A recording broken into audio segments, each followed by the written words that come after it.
아멘. 11절 보니까 어떤 신령한 은사를 로마 교회 성도들에게 나누어 주려고 로마 교회를 방문하고 싶었다. 근데 그 길이 여러 번 막혔지만, 그런데 하나님 나중에 예루살렘 통해서 사도 바울이 로마로 가게 하셨죠. 이 어떤 신령한 은사를 너에게 나누어 준다라는 말은 이렇게 헬라어 원문에 이렇게 해석할 수가 있어요.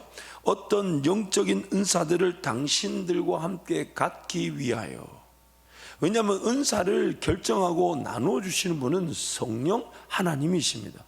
사도 바울이 지금 로마 교회를 방문함으로써 본인의 역할에 대해서 말하기를, 성령 하나님의 나누어진 은사를 우리 서로 함께 갖기 위하여 로마 교회에 방문하고 싶다. 사도 바울이 그렇게 얘기하면서 이제 12절 말씀 보면, 그러므로 너와 나, 즉 사도 바울이든 로마 교회 성도들 간에 서로 성령의 은사가 나누어지고 가져지게 됨으로써 이렇게 얘기하죠. 피차 어태함을 누리게 한다고요? 아니함을 누리게 한다. 무슨 말입니까? 피차 서로 좋아진다는 거죠. 이걸 제가 안유선 목사님의 원어로 여는 로마서에 보니까 이렇게 주석을 달아놨어요. 로마 교인들이 사도를 만남으로써 사도가 가진 은사의 풍성함을 보고 그들의 그것들을 사모함으로써 그들도 하나님께 많은 은사들을 받을 수 있게 되기를 원한다. 바울 사도와 로마 교인들이 받은 은사로서 서로 섬김으로 하나님 은혜 안에서 믿음이 견고해지기를 원한다. 사도 바울의 방문은 로마 성도들에게 유익을 끼치려는 것뿐 아니라 사도 자신도 위로를 받게 되므로 결국 상관 모두에게 유익한 만남이 될 것이다. 사도 바울이 지금 로마 교회 가정에 있는 여러 흩어진 가정 교회들일 것인데, 그 교회 성도들을 방문하고 싶었던 그 목적을 아주 구체적인 단어를 쓴 이유가 있습니다. 즉 그 구체적인 단어가 뭐냐면 성령의 은사가 자신의 어떤 하나님 만난 경험과 또한 자신에게 깨닫게 하신 예수 그리스도의 계시의 복음을 로마 교회 교인들에게 나눠줌으로써, 전함으로써 성령의 은사가 사도의 섬김을 통해 교회 가운데 세워지게 되는 것. 결국 그 은사가 서로 나누어지게 되므로 피차 아니함을 얻는다는 것은 사도 바울이 좀 더 다르게 표현한 교회를 세운다는 의미입니다. 이 로마서 자체가 당시만 해도 이런 서신서가 전혀 없던 시절입니다. 사도 바울이 당시에 쓴 그 서신서라고는 갈라디아서, 고린도 전후서, 데살로니가 전후서, 로마서, 이게 전부입니다. 지금이야 우리에게 모든 것이 기록되어져 왔지만 당시 그런 흩어진 모든 교회들은 이런 서신서들 자체가 우리처럼 체계화되어 있지 않았었습니다. 신약 성경 자체가 체계화되어 있지 않았었어요. 그래서 지금 사도 바울이 로마 교회 성도들에게 자신의 어떤 섬김을 통해 궁극적인 목적을 구체적으로 설명한 것인데, 그 궁극적인 목적이 뭐냐면 성령이 나누어주는 은사를 통해 세워지는 교회로 우리 피차 아니함을 얻자는 것이에요. 그래서 첫 번째, 교회는요 은사로 세워지게 됩니다. 은사로 세워지게 됩니다. 그래서 은사는 성령 하나님의 전적인 주권에 따라 결정되고 주어집니다. 고린도전서 12장 11절 말씀 함께 선포합니다. 이 모든 일은 같은 한 성령이 행하사 그의 뜻대로 각 사람에게 나누어 주시는 것이니라. 우리가 아는 대로 고린도전서 12장 말씀은 은사에 대한 말씀을 주목하고 있죠. 근데 그 은사, 즉 그 모든 것들은, 모든 일은 같은 성령의 주권에 따라 성도들에게 나누어 준다, 허락하신다. 두 번째, 은사는 그리스도의 몸인 교회를 세우는 것입니다. 모든 성령이 주시는 은사는 교회를 세우기 위한 거예요. 고린도전서 12장 12절 말씀 함께 선포합니다. 몸은 하나인데 많은 지체가 있고 몸에 지체가 많으나 한 몸과 같이 그리스도도 그러하니라. 한 몸 안에 여러 지체에게 각 지체만의 고유 기능과 역할을 은사라 하는 것입니다. 교회 안에 은사로 세워진다는 것은 모든 성도가 성령이 주시는 은사에 따라 교회를 함께 세워가는데, 그 함께 세워가는 모양이 몸을 이루는 것이라는 거예요. 손가락의 역할이 다르고, 발가락의 역할이 다르고, 눈의 역할이 다르고, 코의 역할, 혹은 각 세포 조직 하나하나 역할이 다 다릅니다. 그러나 그 모든 것들은 몸인 그리스도, 즉 교회를 함께 세운다는 것이죠. 그래서 은사는 교회의 덕을 위한 것입니다. 자기를 위한 은사는 단 하나도 없습니다. 모든 은사는 자기를 위한 게 하나도 없어요. 모든 은사는 교회를 위한 겁니다. 교회의 덕을 위한 것입니다. 고린도전서 14장 12절 말씀 함께 선포합니다. 그러므로 너희도 영적인 것을 사모하는 자인즉 교회의 덕을 세우기 위하여 그것이 풍성하기를 구하라. 은사에 대해서는 제가 다음에 한번 아마 한 20주 정도 이상 시간을 써야 될 거예요. 왜냐하면 이게 굉장히 구체적인 성령의 인도하심이기 때문에 포괄적인 내용을 목적을 가지고 있으면서 현실적인 우리의 현실, 성령 하나님이 아주 구체적으로 역사하시는 교회 성도들에게만 주시는 최고의 영예이자 은혜이기 때문에 이 말씀이 너무너무 귀합니다. 그래서 오늘 다 다룰 수는 없지만 이 은사는 반드시 교회의 덕을 위한 겁니다. 교회의 유익을 위한 거예요. 그래서 은사는 교회 즉 모든 성도들을 유익하게 하려는 것입니다. 어떤 은사든지 간에 교회 전체의 덕을 위하고 성도 각 사람 한 사람을 유익하게 하는 것이 12장 7절 말씀 함께 선포하겠습니다. 각 사람에게 성령을 나타내심은 유익하게 하려 하심이라. 유익하게 한다. 그래서 여러분 이 은사로 교회가 세워지는데 이 은사가 세워지는 교회 공동체가 반드시 잊지 말아야 될 전제되는 내용이 있습니다. 그래서 두 번째로 사랑의 관계 속에서 존중받는 성령의 은사입니다. 제가 쭉 이제 설명해 나가겠지만요, 하나님 저에게 분명히 성경 말씀을 통해 또한 실제 사역 현장에서 경험하게 하신 것 중에 최고의 은혜가 뭐였냐면 이런 거였어요. 은사에 휘둘리지 않게 하시는 거였어요. 왜 제가 은사에 휘둘리지 않는다는 표현을 쓰냐면 각색의 좋은 은사들이 교회 안에 부어질 수 있어요. 그런데 교회 공동체가 반드시 전제되어야 되는 것은 사랑의 관계입니다. 왜냐하면 우리는 모든 연약하기 때문에요. 그 은사가 펼쳐질 때 그 은사를 성령의 은사가 펼쳐질 때 그 사람의 약점도 드러나는 경우가 있습니다.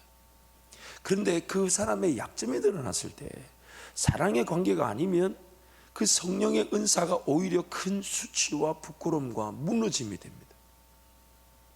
그럼 오히려 이렇게 돼. 차라리 저 사람이 은사를 받지 않았더라면 더 안전했을 것이다. 예수님의 12제자 중에 예수님이 그런 얘기를 하셨죠. 차라리 태어나지 않았더라면. 여러분 은사를 주시는 성령의 절대적인 목적은 뭐냐면 저와 여러분을 지키고 또한 저와 여러분이 속한 교회가 더 덕을 가지고 유익을 얻기 위한 것인데 그 사람의 은사로 만약 균열이 생기고 혼란이 생기고 혼선이 생긴다면 은사를 안 주는 게 맞죠. 그 영혼을 지켜내야 되죠. 교회가 유익을 얻어야 되는데 교회가 해악을 갖게 돼요. 교회가 부담이에요.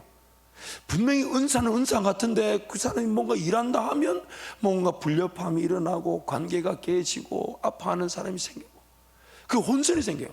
은사는 은사인 것 같은데 기도의 은사는 은사인 것 같은데 저 사람이 가진 지식은 은사인 것 같은데 저 사람이 가진 지혜는 은사인 것 같은데 저 사람이 뭔가 하려고 한다 하면 뭐가 깨지고 아프고 어렵고 힘들고 그게 어떻게 해야 되냐.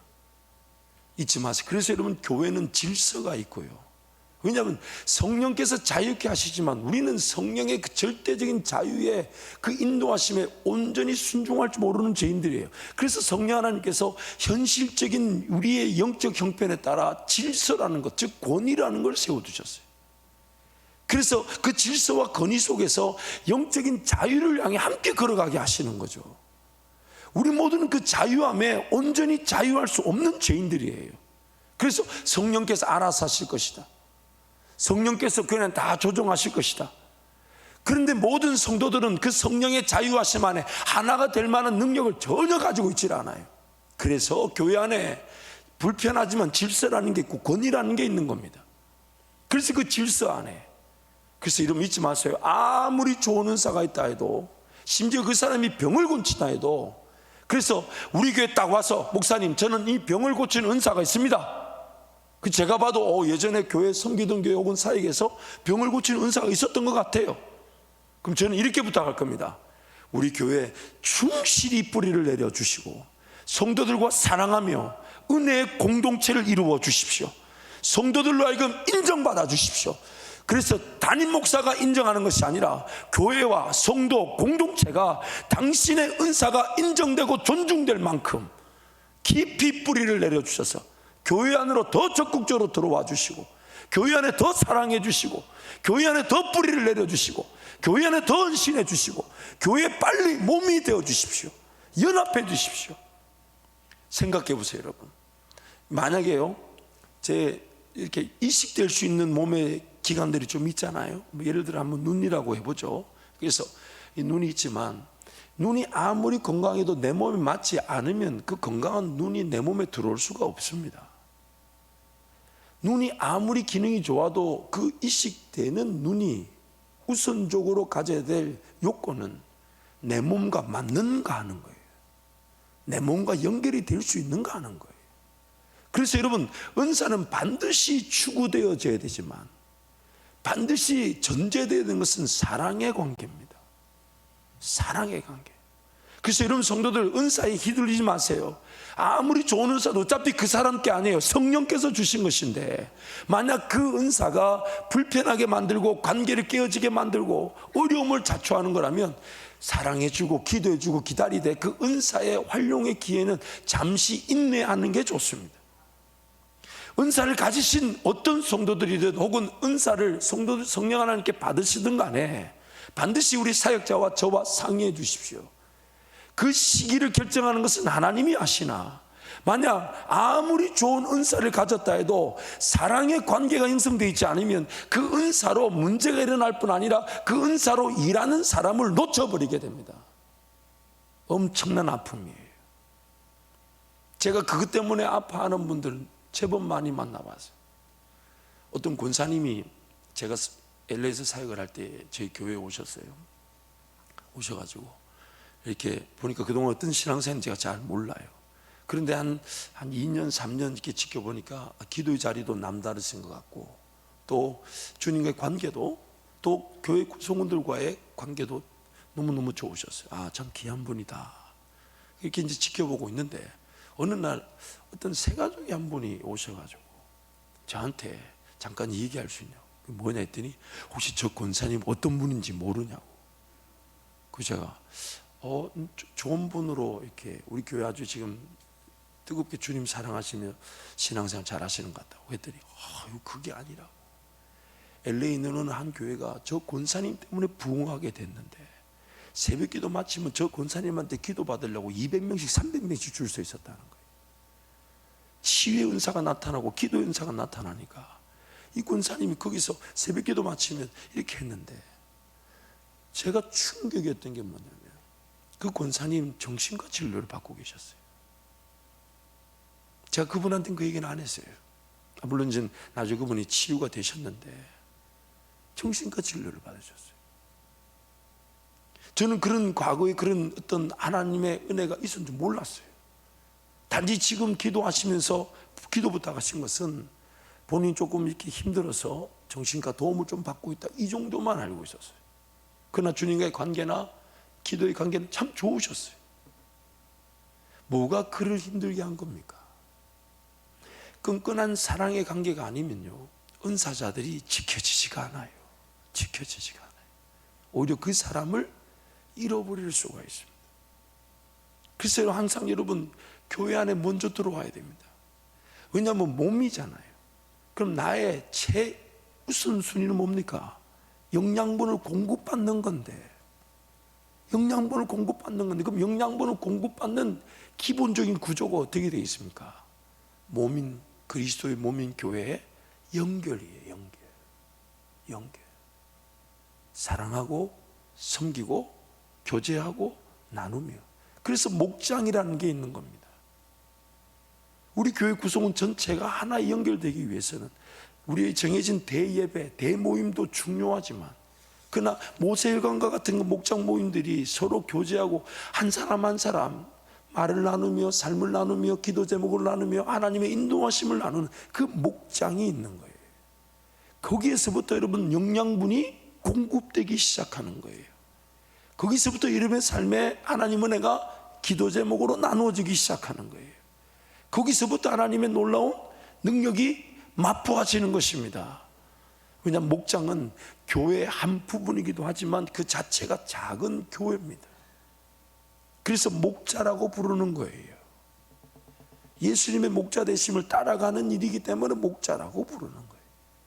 그러면 여러분 이 은사를 항상 추구해야 합니다. 왜냐하면 은사가 나타나야 교회가 더 건강하게 유지되고 보호되고 또한 성장하고 성숙할 수 있는데, 이 은사는 이런 거예요.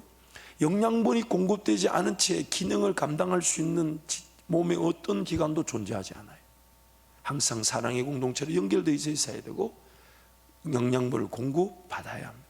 그래서 내용을 이어서 가면요, 교회는 그리스도의 몸으로 유기체적 연합 공동체입니다. 성령께서 직접적인 결정을 통해 주시는 은사들로 교회는 지켜지고 세워지며 성장하여 역할을 감당합니다. 성령의 은사는 서로 사랑이라는 한 몸으로서의 사랑의 관계를 반드시 기반으로 합니다. 좀 더 예를 들어 볼게요. 몸의 기능을 하지만 밥을 먹어야 되고 물을 마셔야 되고 잠을 자야 되는 것은 몸의 기본적인 사항이죠. 몸이 어떤 역할, 손으로 역할, 눈으로 역할, 반으로 역할, 자기만의 그런 은사에 따라 역할을 하는 것은 밥을 먹듯 잠을 자듯 사랑하는 공동체 안에 관계가 형성되지 않으면 아무리 좋은 은사도 세워져서는 안 됩니다. 우리 성도들한테 기준이 되면 좋겠어요. 어떤 분이든 어떤 성도든 간에, 새로 오신 분이든 아니면 기존에 있는 분이 은사를 받았든지 간에 반드시 교회 질서와 권위 아래에서 인정받고 존중받고 세워질 수 있도록. 또한 잊지 마세요, 여러분. 은사도 반드시 성숙과 성장의 과정을 거칩니다. 주어졌다고 바로 그게 드러나는 경우는 수치와 부끄러움을 당할 수 있어요. 은사도 반드시 다루어지는 법을 배워요. 안 그러면 그 사람이 넘어지게 됩니다. 반드시 어떤 은사든지 간에 말씀의 원리에 따라 그 은사가 배워져야 되고 은사가 훈련을 받아야 되고, 그러니까 이 공동체, 즉 사랑의 공동체가 아니면 그 건강하게 은사가 세워질 수가 없습니다. 정말 여러분 두려울 게 은사가 없이 교회가 부흥하지 않지만 잘못된 은사는 그 사람을 그리고 교회를 무너뜨리게 됩니다. 그래서 쉽게 은사가 주어지지 않는 것은 우리 나를 위한 거고 교회를 위한 거예요. 그래서 은사를 사모하되 그것이 교회 공동체 안에 사랑의 관계 속에서 그 은사가 개발되어지고 발견되어지고 성숙과 성장의 과정, 훈련의 과정, 단련의 과정, 빚어짐을 통해 건강하게. 왜냐하면 쓰임받고 버려져서는 안 되니까. 그래서 사도 바울이 날마다 자기를 친다 그러잖아요. 자기를 쳐서 복종시킨다잖아요.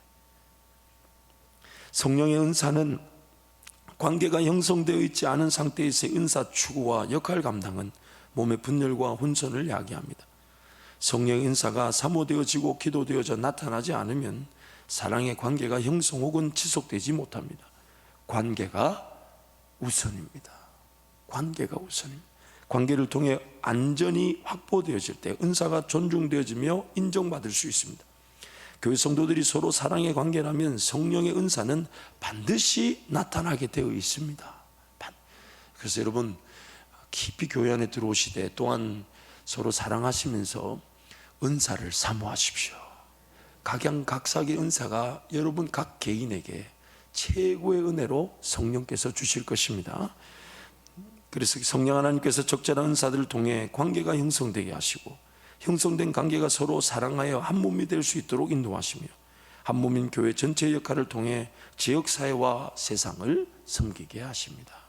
그래서 세 번째, 나는 교회를 생각해야 되고 교회는 성도 개개인을 생각해야 합니다. 네, 여러분 잊지 마세요. 지난 주일 밤에도 말씀드렸죠. 먼저 하나님 나라 의를 구하는 것, 그리고 나의 육신의 필요. 항상 방향은 무엇이 우선이라고요? 먼저 그의 나라와 의를 구하되, 그러나 현실적인 부분에서 하나님의 지혜와 인도하심도 놓치지 말라는 거예요. 여러분 교회와 나와의 관계 속에서 방향은 항상 무엇이 우선이 돼야 됩니까? 뭐예요? 나예요, 교회예요? 나예요, 교회예요? 잘 몰라요? 항상 방향은 우선순위 어디입니까? 나입니까? 교회입니까? 교회예요. 그리고 교회는 모든 성도를 위해야 합니다. 그래서 하나님께서 예수 그리스도의 몸된 교회를 통해 구원이 전해지게 하셔서 거듭난 백성들을 회복시키십니다. 구원 얻은 성도는 교회 성도, 즉 그리스도 몸의 지체로 구원을 얻은 것입니다. 그리스도의 몸인 교회의 한 부분으로 연결된 것이 구원이며, 연결되지 몸에서 영양분을 공급받고 또한 공급하는 것으로 안전하고 건강하며 성장하는 것입니다. 사도 바울은 자신의 섬김으로 그리스도의 몸인 로마교회 성도들과 연결과 연합이 이루어져 피차 아니함을 받는다고 했습니다. 우리 12절 말씀 한 번 더 선포합니다. 이는 곧 내가 너희 가운데서 너희와 나의 믿음으로 말미암아 피차 안위함을 얻으려 함이라. 교회는 잃어버린 영혼을 되찾아 몸의 지체로 연결되게 하고, 연결된 지체는 그리스도의 몸인 교회를 함께 이루어가는 것입니다. 교회는 각 성도를 위하고 각 성도는 교회를 위해 존재하는 것입니다. 역할이 바뀌면 안 돼요. 나부터 보살펴달라, 그거는 교회가 해야 되는 말이에요. 그렇죠? 나의 존재 목적은 뭐가 우선이라고요? 교회가 우선입니다. 비단 이런 건물만을 말하는 게 아니에요. 우리의 무형적인 공동체, 교제와 만남과 사랑의 섬김과 헌신, 그것이 효율적으로 이루어지기 위해 이런 공간을, 환경을 하나님 주신 거니까, 이런 공간뿐만 아니라 이 공간이 소극적인 의미라면 적극적인 의미에서의 헌신과 수고와 충성과 희생의 자리, 공동체인 그 교회가 나에게는 항상 우선순위가 돼야 돼요. 여러분, 모든 간증들을 다 들어보세요. 공통 분모가 뭔지 아십니까?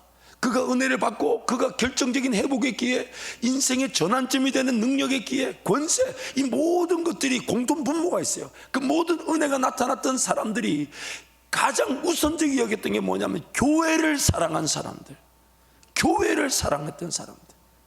그 사람들이 삶의 변화가, 왜요? 그 사람이 지금 어디에 소속되어 있습니까? 어디에 붙어 있습니까? 그 사람, 모든 성도의 생명의 에너지는 어디에서 공급되고 있습니까? 교회입니다. 교회. 성도는 교회를 위해 존재하고, 교회는 성도를 위해 해야 되는 것이에요. 그러므로 성령의 은사를 통해 교회는 몸으로서의 기능과 역할을 충실히 감당하게 되어 건강한 공동체로서의 하나님 나라 확장에 기여하게 됩니다.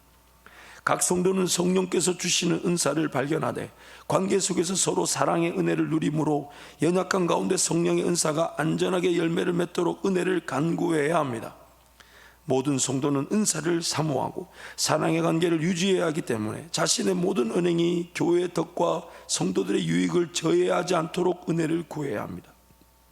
아무리 훌륭하고 확실한 역할의 은사라 할지라도 교회의 덕과 성도들을 유익하게 하지 못하는 것은 세워지기가 어렵습니다. 또한 어느 정도의 관계는 형성되어 있지만 성령의 은사가 나타나지 않으면 교회로서의 열매를 맺기 어렵습니다. 성령 하나님께서는 모든 성도가 항상 교회의 덕과 성도들의 유익을 위해 사랑의 관계를 우선시하도록 하면서 성령의 은사로 섬기는 은혜를 나누게 하십니다. 에베소서 4장 15절 말씀인데 우리 함께 선포하면 좋게 함께 갑니다. 오직 사랑 안에서 참된 것을 하여 범사에 그에게까지 자랄지라. 그는 머리니 곧 그리스도라. 말씀을 좀 띄어나와 주세요. 여러분, 몸을 이루어가는, 즉 함께 자라라, 그렇게 얘기하죠. 근데 그 자랄 수 있는, 그 어떻게 자랄 수 있는가 이렇게 얘기합니다. 오직 뭐 안에서요? 사랑 안에서 참된 것을 하여. 이게 원어로 보면 이렇습니다. Speaking truth in love. 사랑 안에서 진리를 말하라. 여러분, 관계가 되지 않으면요, 내가 옳다는 말도 잘 전달이 안 됩니다. 그 사람 말만 들으면 옳은 것 같지만 관계가 없으면 이 사람 뭐지? 이런 느낌이에요. 그 사람 말이 틀리지 않았어요. 그 사람의 말이 맞아요. 그러나 여러분, 우리가 잘하는데도 관계가 되지 않으면 아무리 좋은 말 해줘봐야 그 말이 들리는가? 들려요, 안 들려요? 웃기는 소리밖에 안 됩니다.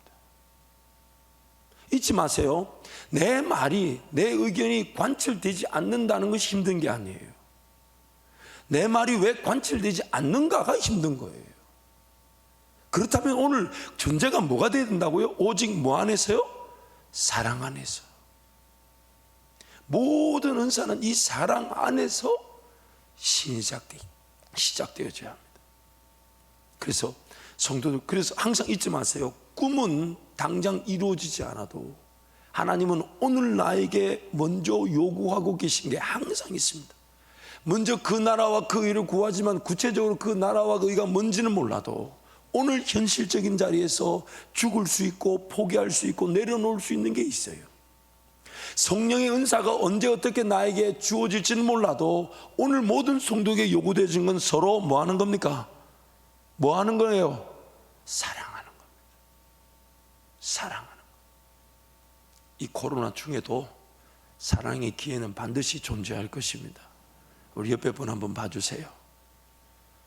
농담이 아니라 밥 살 사람들입니다. 그래서 여러분 항상 잊지 마세요. 은사를 추구하십시다. 은사를 사모하십시오. 왜냐하면 그게 열매를 맺게 하는, 나로 하여금 일하게 하는, 나로 하여금 즐겁게 하는, 나로 하여금 행복하게 하는. 여러분 왜 교회 일이 잘 안 되는 줄 아세요? 성령의 은혜와 은사가 나에게 주어지지 않아서 그래요. 섬길 수 있는 기회가 왜 없는 줄 아세요? 왜 마음이 없는 줄 아세요? 성령의 은사가 주어져 봐요. 마음이 뜨거워 견딜 수가 없습니다. 시키지 않아도 매일 달려나가 목사한테 쪼릅니다. 어떻게든 섬기게 해달라고.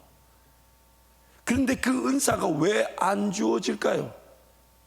이런 거예요. 제대로 밥도 안 먹고 제대로 잠도 안 자는데 뭔가 이래야 될 걸 보여줄 수 있습니까? 그래요, 안 그래요? 제가 우리 청년들과 자녀들한테 얘기합니다. 꿈을 기도한다는데 왜 꿈이 하나님 안 주어질까? 지금 공부도 안 해, 게임에 빠져 있어, 시간 관리가 안 돼, 돈만 주어지면 어디가 쓰고 싶어. 그럼 무슨 꿈을 보여줘야 되겠습니까? 마찬가지예요. 성령의 은사는 성령의 절대적인 주권에 달려있지만 오늘 내가 교회 안에 사랑할 줄 모르고 오늘 교회 안에 하나가 되어 있지 않다면 내 말이 소통이 되지도 않을 뿐만 아니라 성령의 은사가 나타날 수가 없는 겁니다. 항상 꿈을 꾸기를 원하고 비전을 가지기를 원하지만 오늘 현재의 자리에서는 더 사랑하고 더 하나가 되길 원하고 더 주님 섬기듯 섬기는 것이 오늘 교회 공동체이어야 합니다. 그래서 여러분 우리 목사님들 나와서 찬양하고 기도할 텐데요, 항상 하나님의 은혜를 간구하십시오. 그래서 하나님 나에게 성령의 은사를 허락하여 주옵소서. 그러면서 오늘 내 삶의 자리에서 먼저는 교회니까, 먼저는 교회 하나님 나라 영광이니까 은사를 사모하되, 그러나 내 삶의 자리에서 하나님 사랑해야 될 성도들을 놓치지 않게 하여 주시고 성령 하나님과 동행하며 더 관계를 맺어가며 교회를 함께 세워가게 하여 주십시오. 오늘 나에게 이미 주어진 이 사랑의 관계 잘 섬기며 헌신하게 도와주십시오. 성령 하나님께서 여러분에게 은혜를 베풀어 주실 것입니다.